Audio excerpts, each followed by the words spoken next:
proposer de travailler ensemble, de rapprocher nos peuples, nos communautés, pour le développement et le bien-être de celles-ci.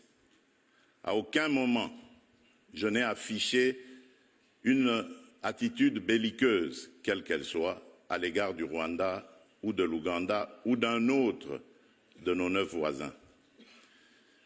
Aujourd'hui, nous vivons cette situation et nous sommes les deux seuls capables d'arrêter cette escalade.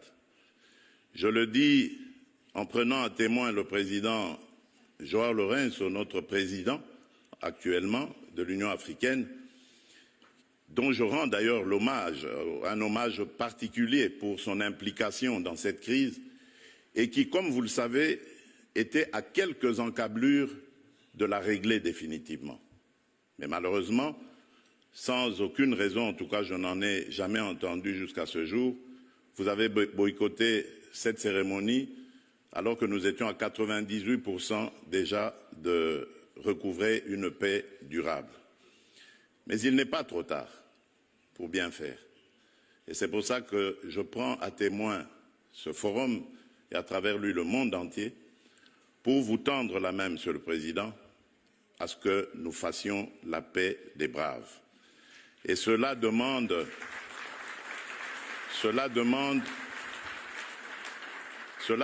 que vous donniez l'ordre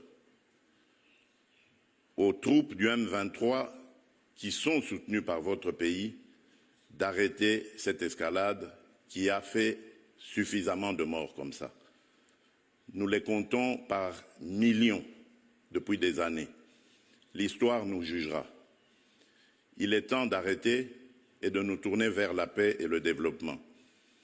Je remercie le président Cyril Ramaphosa qui est venu à nos côtés, qui n'a pas hésité à envoyer ses troupes, dont d'ailleurs certains éléments sont tombés sur le champ d'honneur dans notre pays, au front, ce qui nous oblige à rester définitivement reconnaissants envers la République d'Afrique du Sud et des autres républiques sœurs de Tanzanie et de Malawi qui avaient aussi contribué à des troupes.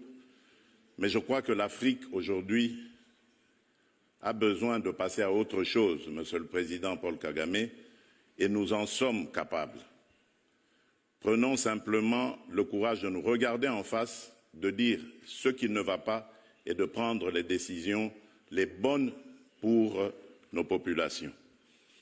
Et donc, le plaidoyer que j'avais prévu pour appeler à des sanctions, je préfère le suspendre pour le moment, en attendant évidemment d'avoir la réponse du président Kagame, parce que j'ai vu ici dans la salle également l'émissaire du président Donald Trump, dont je salue l'implication dans la crise qui frappe mon pays, et à travers lui également nos amis et frères du Qatar.